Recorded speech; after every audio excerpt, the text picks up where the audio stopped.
أعوذ بالله من الشيطان الرجيم بسم الله الرحمن الرحيم الحمد لله رب العالمين وبه نستعين إنه خير ناصر ومعين ولا حول ولا قوة إلا بالله العلي العظيم ثم الصلاة والسلام على أشرف الأنبياء والمرسلين وخاتم النبيين وسيد المرسلين أبي القاسم محمد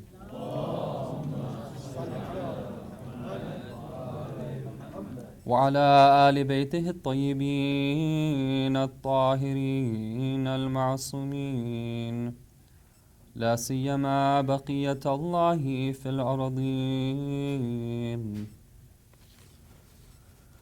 Respected elders, sisters, brothers in Islam and Iman, Assalamu alaikum wa rahmatullahi wa barakatuh.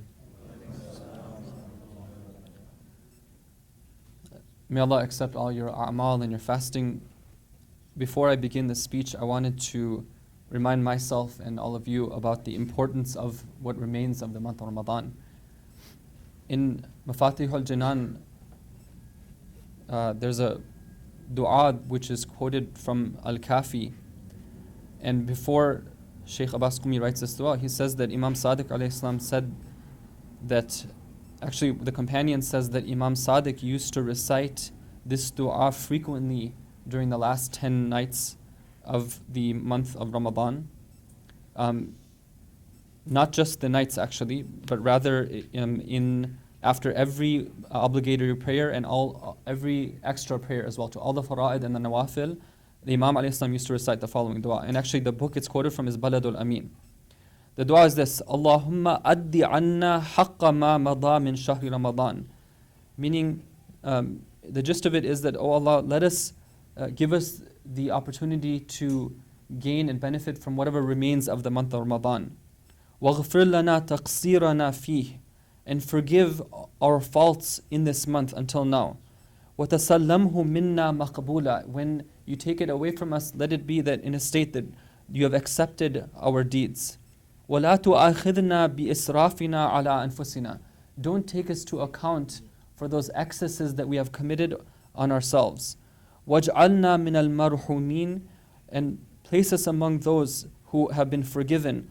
وَلَا تَجْعَلْنَا مِنَ الْمَحْرُومِينَ, and don't place us among those who have been deprived. It's a very beautiful dua. Inshallah we can try to recite it, and inshallah may Allah accept it from us as well. Sallu ala Muhammad wa ali Muhammad.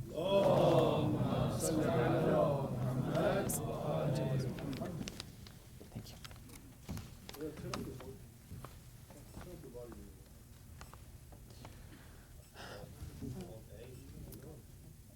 Sallu ala Muhammad wa ali Muhammad.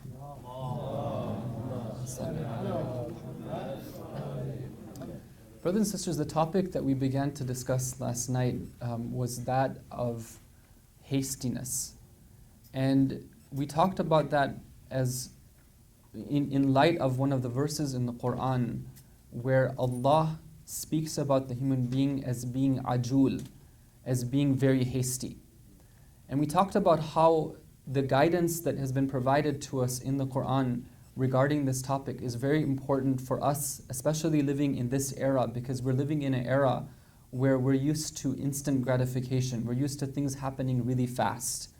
And there's no notion of like waiting and thinking before making decisions and doing things wisely and considering the akhirah and other things that we mentioned last night as well.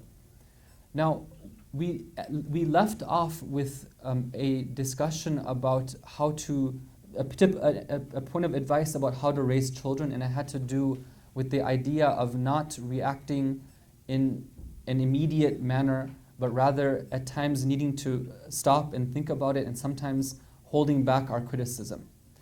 Now, as part of that, based on the feedback that I got and some of the questions that I got, I realized that there's a topic that very much I need to address a topic.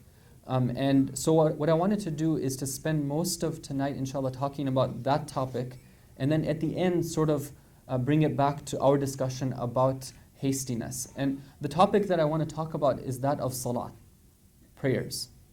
It's a basic topic. It's a topic that we've all heard about many times from the mimbar. But because of the types of questions I was getting, also for my own benefit and inspiration, I wanted to research this topic a little bit more and to present some points about it. In particular, I want to talk about three things tonight. One of them is I want to try to address the question of why is it that we have to say our prayers. The second thing is I want to talk about is something about how it is that we are supposed to go about training our children so that they will become among those who are the musallin, those who say their prayers. And then the third thing I want to talk about is the relationship of prayers and hastiness and some things about that. So the first discussion is about why is it that we should pray. And in particular, this question usually comes from parents or older siblings or people who are, like, say, teachers. They ask the question, how can we convince others to pray? Typically people who are younger than them. How can we convince them to pray and say their salat? Now what I want to do, inshallah, is to give a few different responses to this question on the basis of what I've learned from my own teachers and what some of the ulama are saying, and some thoughts of my own as well. First of all, this question itself, how do I convince others? What do I need to tell them? What do I need to say to them? Actually, the first thing we need to look at is, do we even need to say anything? Do we need to go and convince others? Shouldn't it be the case that our actions speak louder than words? If it's the case that we really want to influence other people and get them to start praying, then we need to go to that saying of our imams, which says, "Kunu du'atan linnasi bi ghayri alsinatikum," which means what? It means that be those who call to the people without using your tongues. Let them see from your actions what it is that you want to call them towards. So in this respect, if it's the case that I really want other people to pray, I need to look at the quality of my prayer and say, okay, what is it that this prayer is doing for me? Is it something that has an effect on me? Does it have a positive effect? Is it something that I look forward to doing? Do I gain something out of it? Am I able to show that gain to other people? By doing so, without, of course, doing riyā, without making a show of it, but just the natural effects of what prayer should have in me, that itself should be something that attracts other people to the prayer. So, in this respect, I want to share with you a story, and this is from Imam Al-Kadhim alayhi salam, who is our seventh Imam. And this is one of my favorite stories from Imam Kadhim alayhi salam. What happened is that one day, this is towards the end of the life of Imam Kadhim. Imam Kadhim was imprisoned. He was in prison and this was under the rule of Harun al-Rashid, who was a tyrant, and he was an oppressor of the Ahlul Bayt alayhi salam. So, this is towards the end of the life of Imam Kadhim alayhi salam. He's busy, he's in the prison. He's under house arrest, and at this point he's actually in the prison itself. Now, what happens is that Harun al-Rashid wants to do something mischievous. So he decides to send one of the slave women of his court to the prison of Imam al-Kadhim alayhi salam. Okay, and so he dispatches her. Now, Imam al-Kadhim alayhi salam is there. Initially, they give him news that there's a gift that the Khalifa wants to send you. And he says that, بَلْ أَنْتُمْ بِهَدِيَّتِكُمْ تَفْرَحُونَ. This is from the Quran. Do you think this gift is really going to have any sort of impact on me? I don't need this gift from you. He refuses this. When Harun al-Rashid gets news that he refused it, he said that no, go and give him that slave girl anyways, go send her there. And because he knows that he wants to try to corrupt Imam al-Kadhim alayhi salam. Anyhow, she goes in the prison and she talks to the Imam alayhi salam. She says that, okay, I'm here and I'm here to take care of any needs that you have. The Imam alayhi salam said, I have no need of you. And she says that, no, but I was sent here to help take care of any needs. Do you have any needs? He says, no, I don't have any need of you. And then he goes on to show her something. What does he show her? We'll get to what happens. Anyhow, after a bit of time, Harun al-Rashid sends somebody to go see what happened. He's thinking that maybe Imam Musa al-Kadhim has been corrupted or something like that. And they go and they find that this woman that they sent to the prison is busy in sajda. She's engaged in sajda, and she's saying, Subuhun, Subhanaka, Subhanaka, Quddus. Right? She's saying this dhikr, Quddusun, Subhanaka, Subhanaka. The extremely holy and pure, Subhanaka, Subhanaka. Glory be to you, glory be to you. And she keeps on repeating this. So they bring her from the sajda, they summon her to the court, and Harun asks her what happened. She says that, well, when I went there, I asked Imam Al-Qadim alayhi salam, and he said, I don't have any need of you. But then he showed me something. He showed me a scene where I saw that there was a great garden in which there was, it was an endless garden. And in that garden, I saw heavenly beings, both males and females. And I saw all sorts of plants and fruits and flowers and animals. And it was such a beautiful scene that I fell into sajda at that point, and I began to recite this dhikr. Now, before I go on in the story, I just want to point out something, that when we hear descriptions of paradise, this is a good lesson to us that we shouldn't reduce it to just material things. Because normally, you would think that if somebody sees such a beautiful scene, they would want to go and participate in it. Right? Let me go and have some of that fruit. Let me go and enjoy those heavenly delights. But you see her response. Her response is to go into sajda and to thank Allah, which means that there's a deeper message and a deeper reality to these things which reminds somebody about Allah and makes somebody want to only remember Allah even more and brings them closer to Allah. So she says that when I saw that, I fell into sajda. I didn't want to leave that until the guards took me and summoned me to the palace. So Harun al-Rashid, when he hears this, he's very upset. He realizes that his plot has been foiled.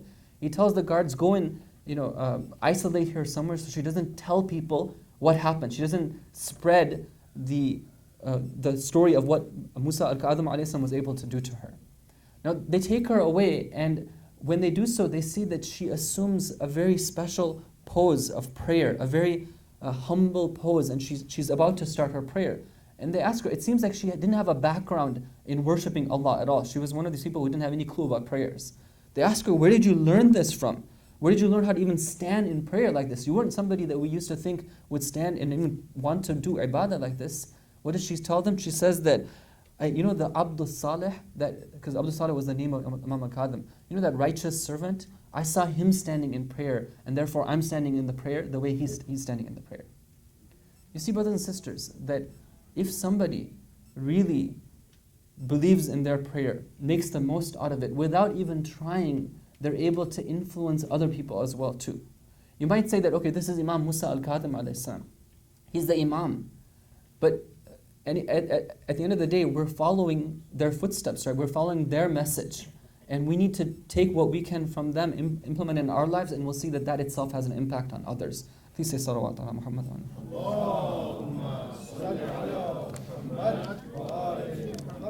Now, beyond that, one way of calling to people is through our actions, but there's also other ways of calling to people to the truth as well too. What are some other reasons why I would want to pray? Another reason is because prayer is a means of purification.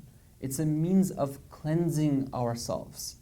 And this is a very important aspect about prayer, a byproduct of prayer. In hadith, we're told that when the prayer time comes, an angel cries out saying, قُومُوا إِلَى نِيرَانِكُمْ الَّذِي أَوْقَدْتُمُوهُ بِعَمَالِكُمْ, or something to this gist. What does that mean? It means go and stand and douse the fires that you have lit with your own actions. You see, brothers and sisters, imagine if you are, you've gone out and you've done a lot of exercise, or you've ran a lot outside, you're all dirty and sweaty, and then you go and roll around in the mud as well too. Okay, and then you have the opportunity to dip yourself in a very pure stream of water that's a very good temperature, and you know that if you go in, you'll get clean right away. Right? Which one of us wouldn't take that opportunity? Prayers is the same thing for our soul. As we go throughout the day, we need that time and that opportunity to reconnect with something pure and to douse ourselves with a dose of purity and freshness. We're told in the Quran that inna salata tanha anil fahsha'i wal munkar, that prayers is something which keeps away evilness from us. And it's something which brings us to the dhikr of Allah. And a true prayer, when it's said the right way, it will do that for us. It will make us pure. Which one of us doesn't want to be connected with purity when it's offered to us on a regular basis throughout the day? There's a story that's told of a young man who was plagued with some sins. He used to engage in some sins that some young people sometimes engage in. And the people, this was at the time of our Prophet Muhammad sallallahu alaihi wasallam.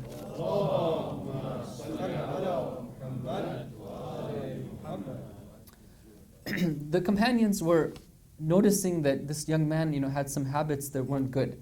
And they went to the Prophet one day and they said that, okay, this young man, he happens to be saying prayers in the masjid as well too. That was another one of his qualities, that despite doing the sins, he used to come to the masjid and say prayers. They said that, why don't you, if you get a chance, O Prophet, give a reminder to this young man because, he's doing these types of things. So it's interesting. The report says that the Prophet told them that, if you're telling me that this young man is coming and praying behind me in the masjid, they said yes. They said that, okay, if that's the case, then just leave him. Because if he is praying and joining us in the congregation, the prayer itself eventually will have the effect of keeping away from keeping away from those sins that he's committing. That is the effect that a prayer can have. It can take somebody to purity. Even somebody who's engaged in sins so bad that people are talking about them, they're sharing this concern with the Prophet. He says just by praying, it itself will have an effect, and a healing effect, a purifying effect. Now, what's interesting about this story, of course, is that it wasn't just prayer, it was prayer in congregation, and it was prayer behind the Prophet as well too.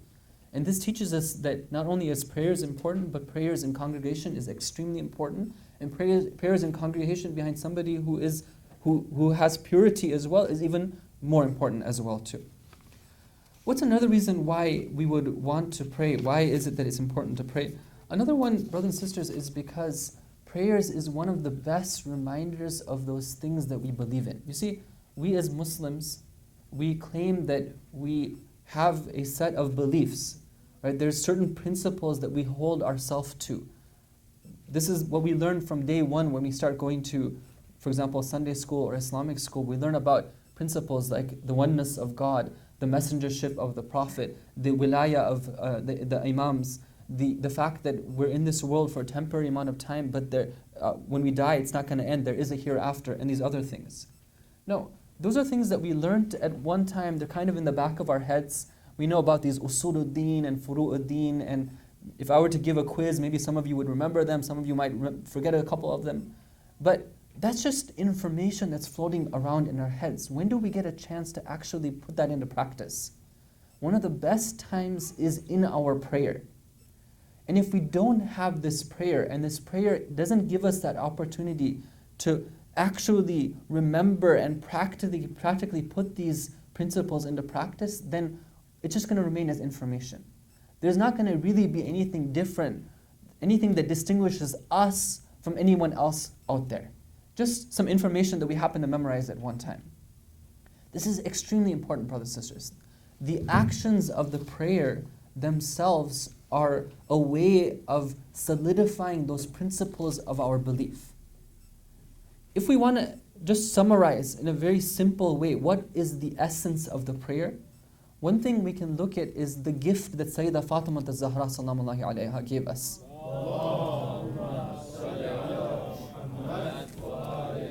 Have you ever thought about this? Why is it that she asks us, she says that, okay, she tells us that what you should do after you finish your prayer is simply recite 34 times Allahu Akbar, 33 times Alhamdulillah, and 33 times Subhanallah. What is the connection between this tasbih and the salah?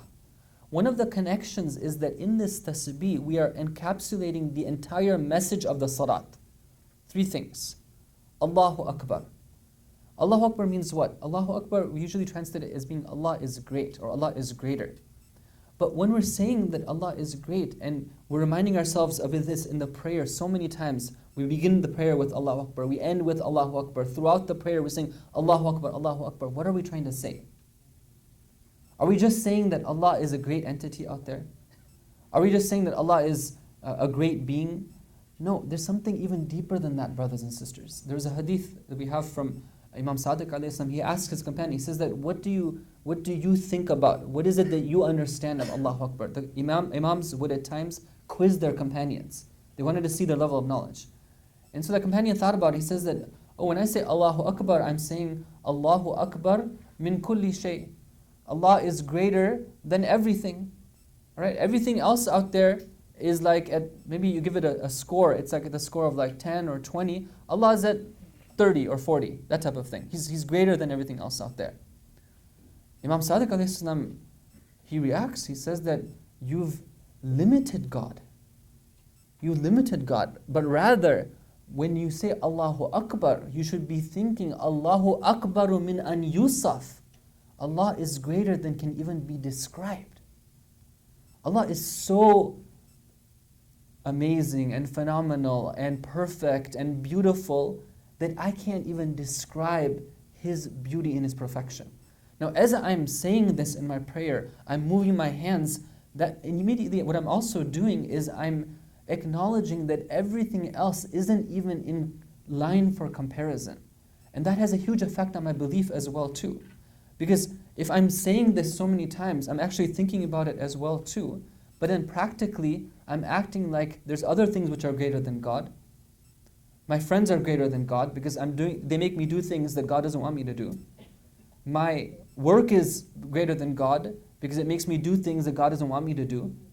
Right? My social circle is greater than God. My music stars and my celebrities and my sports figures are greater than God because they make me do things that God doesn't want me to do. Right? This is some of the thoughts that I'm automatically reminding myself of. And then I say, Alhamdulillah. Part of the prayer is about hamd, right? Where I'm reminding myself that everything, at the end of the day, the source of all beauty in this world is Allah. Any beauty that I've ever seen, that I am seeing right now, I'm acknowledging that the source of that is Allah. And that brings about an enormous sense of thankfulness in me as I'm saying this, and I'm saying it so many times in our prayer as well too. And finally, I'm saying Subhanallah. Subhanallah meaning what? I'm saying that Allah is free from any sort of imperfection. He's the most perfect being out there. He doesn't lack in anything. He's beyond any sort of limitation and any sort of imperfection, any sort of defect as well too. I see defects in everything else around me. But oh Allah, I don't see any defect in you. You're the one who is the most perfect. Right? This is the most powerful reminder that we have of those things. And if we don't have this reminder, we're going to forget about it. It'll just be some information floating around in our heads. Please say salawat ala Muhammad wa ala Muhammad.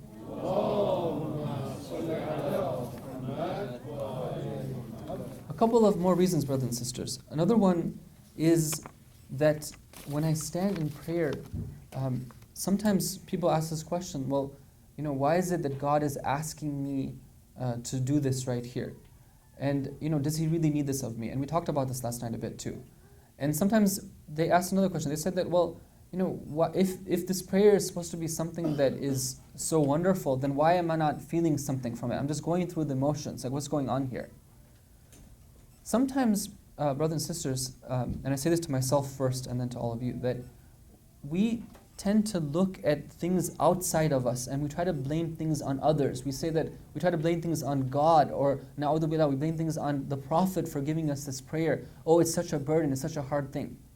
But we need to sometimes turn the tables around and look at things from the other perspective and see what is wrong with us that we are not making the most out of the prayer. What's wrong with us that we're not getting the benefits out of prayer that we're supposed to be getting? Allah says in the Quran that inna salata tanha anil fahsha'i wal munkar wala dhikrullahi akbar. He says that prayer is supposed to give you two things. It's supposed to give you immunity from sin. And even beyond that, something greater. It's supposed to give you the remembrance of God. It's supposed to give you a spiritual connection with Allah. So if I'm not experiencing that, then where does the fault lie? Does it lie in the prayer or does it lie in me? Maybe I need to go back and reconsider and understand that, hey, is it the case that I am not worthy of deserving the benefits of a prayer? What sort of barriers do I have within me that are preventing the prayer from taking me where it should take me? Sometimes, you know what the big problem is?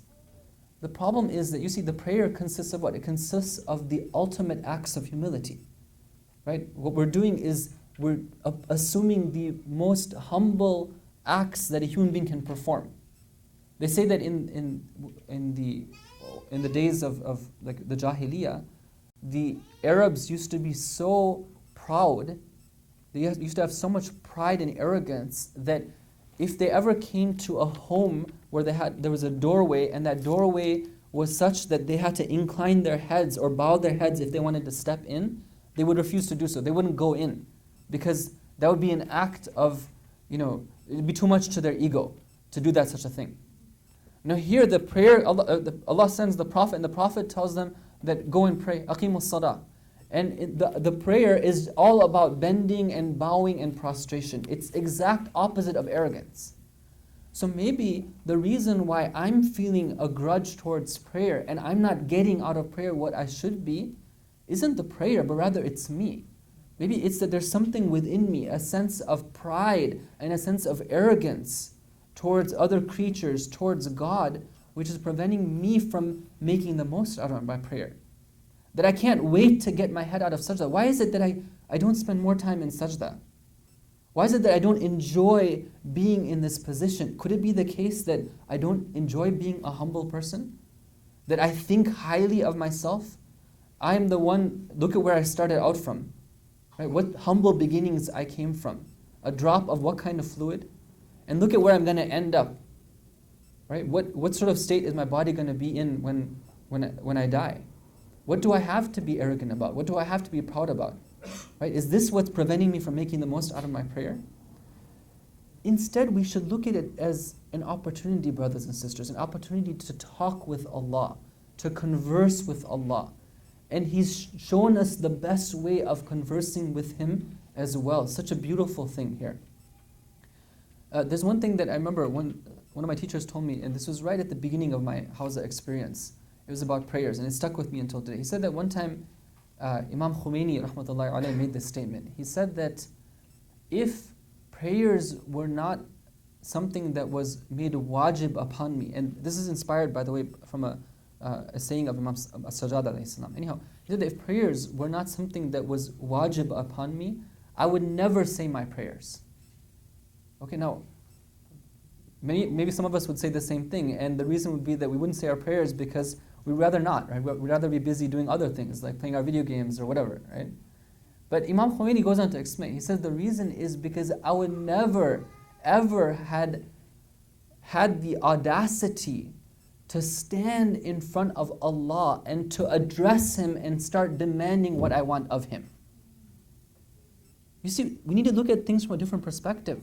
Look at the opportunity here. Allah is saying, you come to me and you have the right to ask me anything that you want. And not only that, whatever you've done until now, I'm willing to forgive you for that as well too. It's ready to go. It's all for you. Right? I'm giving you that opportunity right here. Right? It's a blessing for us. We need to think of it as that. Say salawat ala Muhammad wa ala Muhammad.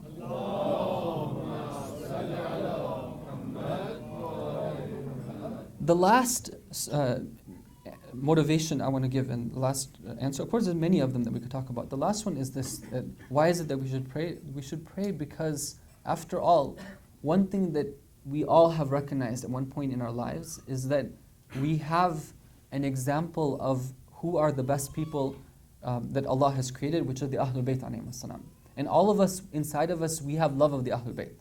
Right? You won't find anybody who has learnt about the Ahlul Bayt who cannot but have love for them. And for most of us, it's not even just love, it goes beyond that as well. It's like the highest level of love and respect and admiration and obedience as well too. Now, when we look at the Ahlul Bayt alayhim salam, we see that for them, the prayers was something that they took with extreme importance. And it was their way of getting to where they got to. And so for us, as their followers and their lovers, we should also look to prayers as the thing and that vehicle for getting to the place we want to get to as well. There's one hadith that is said about the lady Fatima al-Zahra, that whenever I come across it, I can't help but to pause and think about it. It's something that's very wonderful. I'm sure you've heard it before, but it's one of those that I can't get enough of it. They ask, according to hadith, they ask Imam Sadiq, they say that, why is it that Fatima is called Az-Zahra? Right? Because the names that were given to the Ahlul Bayt weren't just random names. They were given for a reason. There was meanings behind that, and deeper meanings, and even deeper meanings as well too. He says in this tradition, he says that لِأَنَّهَا كَانَتْ إِذَا قَامَتْ فِي مِحْرَابِهَا زَهَرَ نُورُهَا لِأَهْلِ السَّمَاءِ كَمَا يَزْهَرُ نُورُ الْكَوَاكِبِ لِأَهْلِ الْأَرْضِ.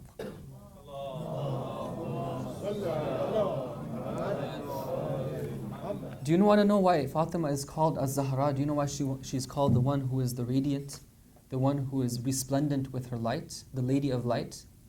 It's because that whenever she would stand in her prayer, not just once or twice, every time this lady would stand in that same prayer that we pray, she would stand and say the same takbir that we say, the same qiyam, the same ruku, the same sujood, but her way of doing it. When she would stand in her mahrab, the light of her being would radiate for the people and the dwellers of the heaven the same way that the stars radiate for the people of this earth.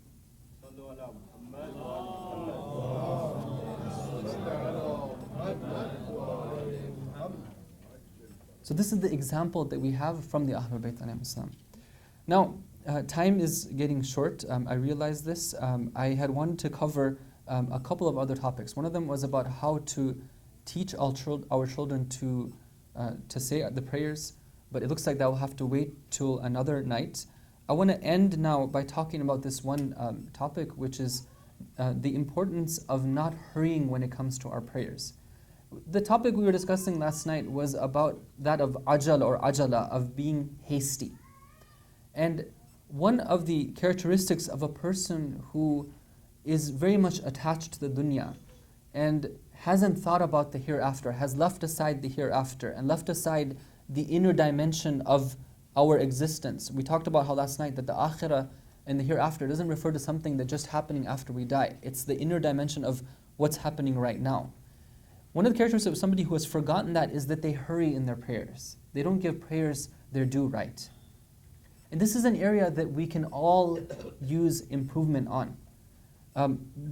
You see, on one hand, when it comes time for prayers, we're told to hurry. Hurry and go and say our prayers. Right? Do things on their time. But when it comes time for the prayer itself, we have to ask ourselves the question, why is it that we're hurrying? Why is it that we try to rush through our prayers? We have to just think about, and this is what the whole message was about this, why human beings are created hasty.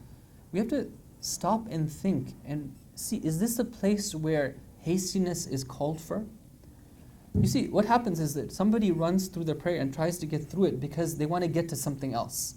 Right? They want to talk to somebody, they want to go back to work, they want to take care of some need, they want to cook some food, whatever it is. They have some need that they want to fulfill. But the question is this, what need can there possibly be outside of prayer that cannot be fulfilled inside of prayer?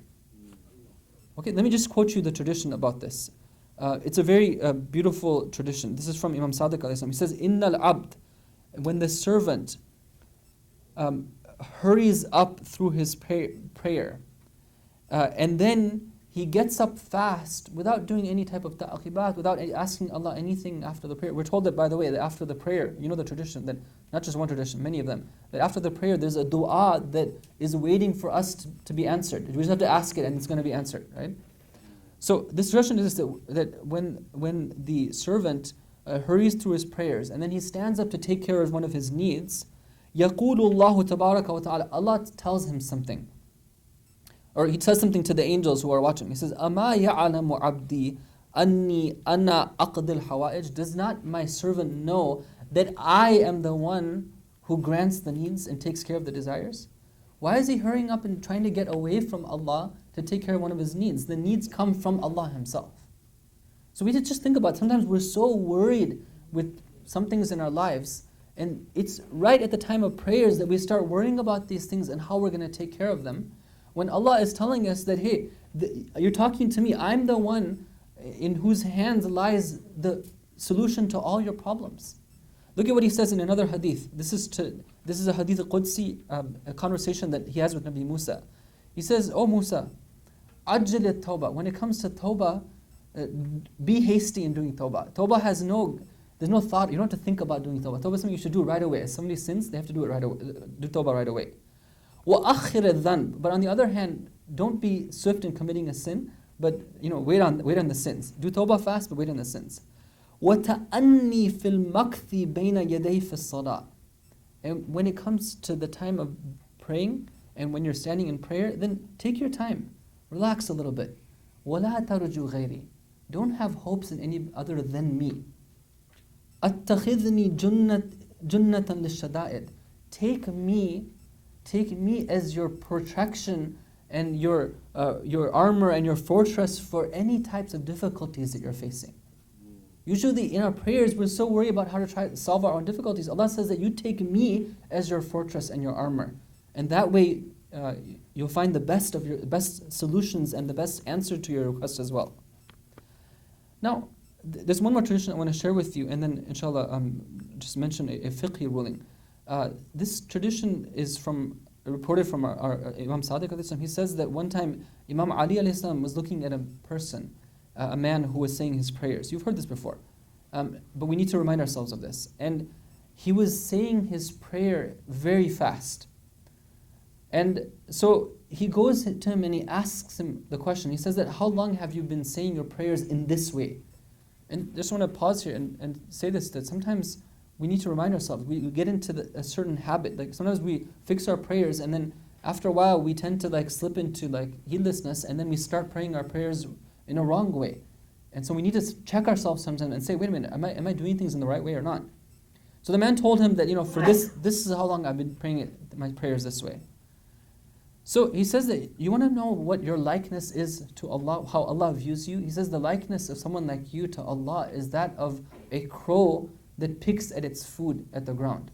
A crow goes and it picks at one seed and then goes up really fast, picks another seed and another one. It's just doing things, very, very fast and rapidly. There's no pausing, there's no humility at all. It's just about trying to get what it can and then get out of there as soon as possible. That's the way you are when it comes to your prayer. He says that if you were to die in this way, then you would die and be resurrected with a nation other than the nation of Abul Qasim Muhammad sallallahu alaihi wasallam.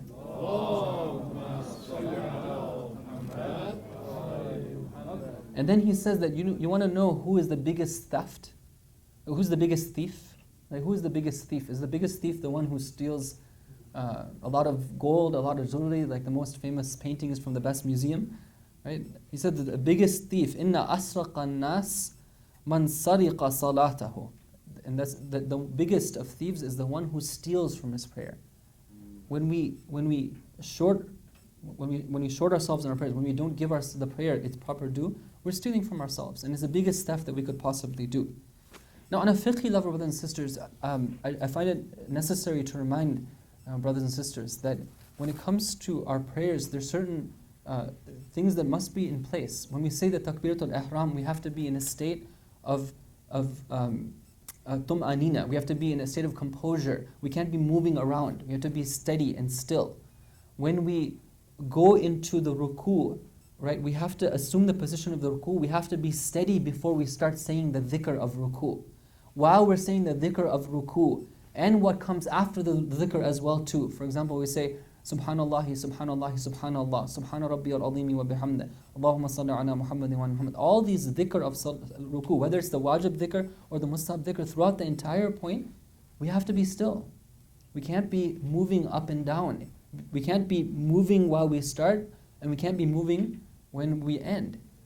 When we stand up, we have to stand up upright, and for a moment we have to be in a state of composure before we go down again.